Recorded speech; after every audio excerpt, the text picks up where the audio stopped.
it's really hard for somebody that spent so many years as an elected official to observe places where people don't act in their own self-interest. That always makes me crazy. For years I've gone into negotiations where sometimes I've had to negotiate for people because they're sitting there and they're not advocating for what their best thing is. Because this is no time to walk away or no time to stall. There are two holy grails here. There are people that have wanted habitat restoration and a scientifically, environmentally sound managed delta for generations. We're on the verge of having it for the first time. There are people that have wanted water reliability determined out of the delta for a similar amount of time. We are equally close to that. And so trying to have everybody understand that those goals are that close is the very important thing. And without betraying the confidence of one of the meetings, there's a high-ranking elected public official I met with that has been involved in Delta issues for decades. And somebody that has had great skepticism about a peripheral canal or other forms of conveyance, who told me in the meeting he was very excited about the fact that science was being addressed in dealing with Delta issues, and that while he wasn't there yet on conveyance, he could see how in this process he might be able to get there. That is significant. And my message in many ways to anybody that is a player on the Delta or water is position yourself to make a deal. Position yourself to know that we're determined to get to the end, and we want to make sure we address what people's concerns are on the way, and that you should be at the table or having people on your behalf participating that really express what your concerns are, because if there are genuine, realistic, addressable concerns, we're going to try to do it in this. And so that's where we are right now. And the governor also campaigned for conservation and recycling for beneficiary pays. Those were things he did.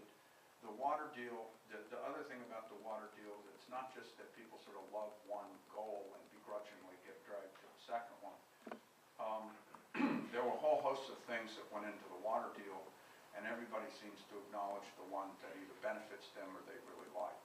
And there is one place in there where it's very clear that over time, water planners need to think about a lessened reliability on the delta and trying to move to more of a regional solution in what happens.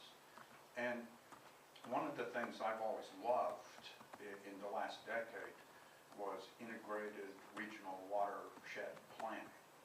I think that's really good. I liked it for a number of different reasons. One is that before I was a statewide person, I represented primarily Santa Cruz and Monterey counties, and they don't import water. They don't import a drop of water, and so nothing made me crazier than paying 100% for our water and then kicking kids off health care and closing schools to be able to pay for somebody else's water as well. And now, of course, as a statewide official, I'm in favor of it. But when I was representing the Central Coast, that was an issue. And so when you had integrated watershed planning, it was a way to get money to every region, look as a watershed or in an integrated way at how to do it, and let people make decisions locally so that there's some equality in how state money is spent. And one of the other things I loved was we did an announcement of a grant in Santa Cruz for our region, and we did it on the river levee in downtown Santa Cruz, and we had this big map that showed where all the grants were going. We had all the representatives there, we had all the media, TV cameras, all the people. Those of us that would talk would stand next to the map on one side of the levee. And I don't know what we were thinking, but we were about 30 seconds into the press conference when the first skateboarder came right through the center of the whole thing. And then my barber comes by on a bicycle and says, "Hi, John, I'm speaking," and the things are And that is what I loved about sort of an integrated, locally based solution is those are the kind of situations that it sets up. And that's why I'm hoping going forward that there's still that option, because if people are going to look at things that are not Delta-based, they're going to have to reach into their regions and do incredibly good solutions, and everything has to fit together. So if you're doing regional solutions, and part of it is recycling or conservation, then it means that we have to guarantee a higher level of reliability because of what you're doing to get there. And so it is how it all fits together. So that is sort of my global view of where we are and how we're going to try to move this in at least the next 2 years to getting to major decisions or improvements for California.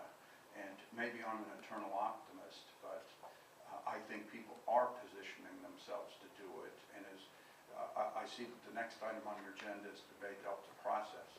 And one of the things that we're thinking of doing, and we haven't finalized, is deciding to do working groups as part of that process, where we assign an issue that needs to be resolved to the working group and have the stakeholders from different interests, and their task is to work it out so that we start to work through with people at the table on a broader way, a way to address some of those major issues. So I don't know if